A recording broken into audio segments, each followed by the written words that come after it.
सुनिए देखिए, अब यहाँ पे जो क्वेश्चन दिया गया है कि एक सर्कस का कलाकार, ठीक है, एक तनी हुई डोरी पर चढ़ रहा है, जो तनी हुई डोरी की वैल्यू कितना दिया है 20 मीटर, ठीक है। और यहाँ पे जो डोरी है और यहाँ पे देखिए ये जो डोरी यहाँ पर बंधा है और यहाँ से जो खंभा है इसके साथ जो एंगल बना रहा है वो कितने का बना रहा है, 30 डिग्री का बना रहा है। हमसे कह रहे हैं कि खंभे की ऊंचाई आप ज्ञात करिए, ठीक है। सबसे पहले आप देख लीजिए कि क्या क्या दिया है। डोरी का मान दिया है, कितना दिया है 20 मीटर। थीटा आपका दिया है, कितना दिया है 30 डिग्री। और यहाँ पे जो ए बी आपने जो खंभे की ऊंचाई को क्या किया गया है, मान लिया गया है। यानी माना खंभे की ऊंचाई, खंभे की ऊंचाई h मीटर है। अब एक चीज देखिएगा ध्यान से, अब पहले से मैं एक बात और बता रहा हूं कि यहाँ पर लाल बट्टे खक्का का उपयोग देखिए। यहाँ पे आपका क्या है, एक कर्ण है और एक क्या है, लंब है। यानी देखेंगे लंब बट्टे कर्ण, लंब बट्टे कर्ण आपको किसके अनुपात में मिल जाता है, तो बोलेंगे कि साइन के अनुपात में मिल जाता है। यानी साइन के अनुपात में देखेंगे तो आपको लंब बट्टे क्या लगता है, कर्ण लगता है। तो सीधी सी बात है कि यहाँ पर जो थीटा दिया गया ना, यहाँ पे आप लोग लगाइएगा साइन थीटा। क्या लगाएंगे, साइन थीटा। आप इसी को देख के पता करेंगे कि हमको साइन लगाना है कि टैन लगाना है कि कॉस लगाना है, ठीक। और इसके साथ साथ आपको जो वहां पर चार्ट बताया गया था कि त्रिकोणमिति में, कि आप लोगों को याद करना है, ठीक है। साइन वैल्यू, साइन थीटा की वैल्यू और जो उसका 30, 45, 60 इस सब की वैल्यू क्या करना पड़ेगा, आपको याद करना पड़ेगा। अब यहाँ पर देखिए साइन थीटा बराबर क्या होता है, तो लंब बटे कर्ण होता है। लंब कितना है, ए बी है, और यहाँ पे कर्ण कितना है, ए सी है। तो साइन 30 अंश की वैल्यू कितनी होती है, बताएगा कोई, 1/2 होता है। ए बी का मान कितना है भाई, h है, और ए सी की वैल्यू कितनी है 20 मीटर, ठीक है। 20 का गुणा 1 में करेंगे कितना हो जाएगा 20। h का गुणा इसमें करेंगे यानी 2 गुणे h, और 1 गुणा में इधर जाएगा क्या हो जाएगा भाग, यानी 20 मीटर बटा 2, और 2 से जब इसको गायब करेंगे कितना मिल जाएगा 10 मीटर। यानी आपकी जो खंभे की ऊंचाई वो कितनी है भाई 10 मीटर। खंभे की ऊंचाई 10 मीटर। आपको पहले क्वेश्चन का आंसर फटाक से नोट कर लीजिए। देखिए कह रहे हैं कि आंधी आने से एक पेड़ टूट जाता है और टूटा हुआ भाग इस तरह मुड़ जाता है कि पेड़ का शिखर जमीन को छूने लगता है। ध्यान से सुनिए, आंधी आने के कारण एक पेड़ है जो बीच का भाग से मतलब बीच से नहीं कहीं से भी टूट रहा है, और टूटने के बाद वो जमीन से क्या कर रहा है, छू रहा है। जो यहाँ पर ए दिखाई दे रहा है वो जमीन का पार्ट है, ठीक। और कह रहे हैं कि इसके साथ 30 डिग्री का कोण बनाता है। यानी यहाँ पे जो इसका एंगल बनाता है वो कितने का बनाता है 30 डिग्री का बना रहा है। फिर आगे ये कह रहा है कि पेड़ की दूरी जहाँ पेड़ का शिखर जमीन को छूता है 8 मीटर है। अब ध्यान से सुनिए, पेड़ से और पेड़ की यहाँ पर जो दूरी है, जो इस पेड़ का शिखर जमीन को छूता है वो कितना है 8 मीटर। अब आपसे ये कह रहा है कि पेड़ की ऊंचाई ज्ञात कीजिए। अब ध्यान से सुनिए, पेड़ की ऊंचाई ज्ञात करना है, यानी टोटल आपको क्या चाहिए, अगर बोलेंगे तो इसका भी वैल्यू चाहिए और इसका भी वैल्यू चाहिए, ठीक।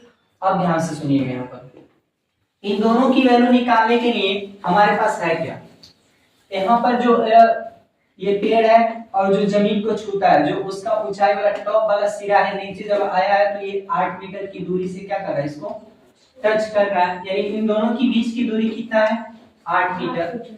यानी आप लिख सकते हैं कि दिया है ए बी की वैल्यू कितना है 8 मीटर, कोई बात नहीं। थीटा की वैल्यू कितना दिया है 30 डिग्री। और यहाँ पे आपसे मैं पहले ये बोल रहा हूँ कि बीसी आप निकालिए, बीसी आपको निकालना है। अब ध्यान से सुनिए, एक बार और यहाँ पे आप लिख लीजिए। अब यहाँ पे अगर आपको बीसी निकालना है तो देखिए लंब बटे क्या मिलेगा, आधार, लंब बटे आधार, क्योंकि ये हमको आधार दोनों में इन्वॉल्व रखना है। और यहाँ से हमको जो निकालना है किसका निकालना है, लंब का निकालना है ना। तो ये लंब बटे आधार क्या होता है, साइन कॉस टेन। यानी आप लगाएंगे त्रिभुज ABC, त्रिभुज ABC में tan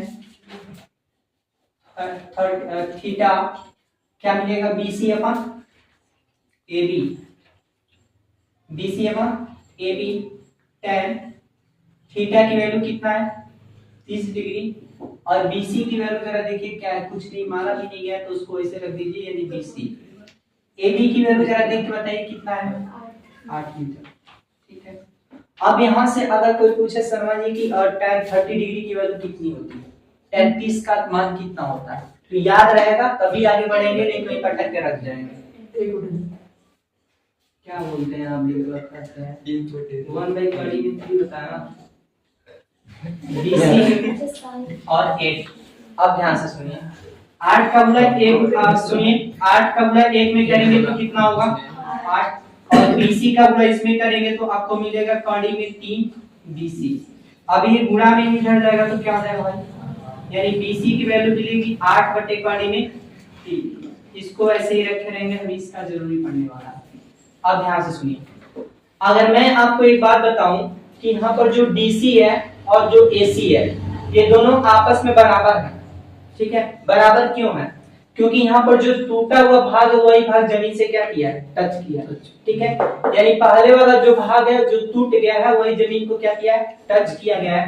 यानी आप यहाँ पर लिख सकते हैं कि जो DC है वो किसके बराबर है, AC के। यानी जब DC AC के बराबर है तो फिर आपको इसको ना निकाल करके किसको निकालना है, इसको। ठीक है, बात समझिएगा एक बार और। यहाँ पे आपको दूसरे कंडीशन में इसकी वैल्यू निकालनी है, क्योंकि हमको पूरा पेड़ की वैल्यू निकालनी है। तो इसका तो निकल गया, अगर इसका निकल जाएगा तो इन दोनों को जोड़ देंगे तो टोटल हमारे पेड़ की ऊंचाई मिल जाएगी, नहीं मिल जाएगी, मिल जाएगी ना। तो उस कंडीशन में आपको यहाँ से देखिए, अगर इसको आप लेंगे तो किसके साथ लेंगे, ये नहीं समझ आ रहा है। तो ये चीज जो है वही चीज ये भी है, यानी यहाँ पे ये जो पार्ट है जो टूटा हुआ है वही पार्ट जमीन से छू रहा। ठीक है, और जब ये छू रहा है तो यहाँ पे देखिए इसका वैल्यू मिला है, इसका वैल्यू अगर निकालना है तो यहाँ पे देखिए AC की वैल्यू आपको फाइंड करनी है और AB की वैल्यू आपको क्या किया गया है, दिया गया है।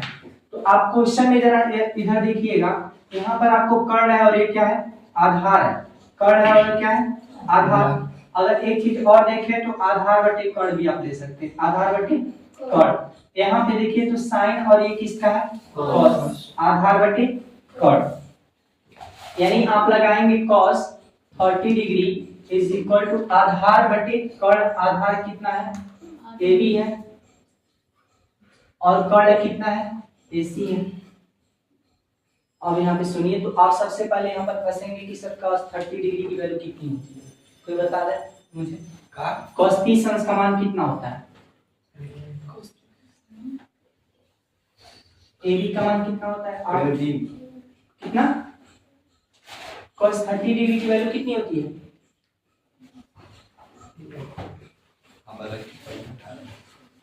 भाई देखो मैं पहले बता रहा हूँ यार, 1/3 गलत है, 2/3 गलत है। कड़ी में 3 पहले ही बोले, कड़ी में 3/2 किसका होता है, चेक करिए किसका होता है कड़ी में 3/2, शायद इसी का होता है।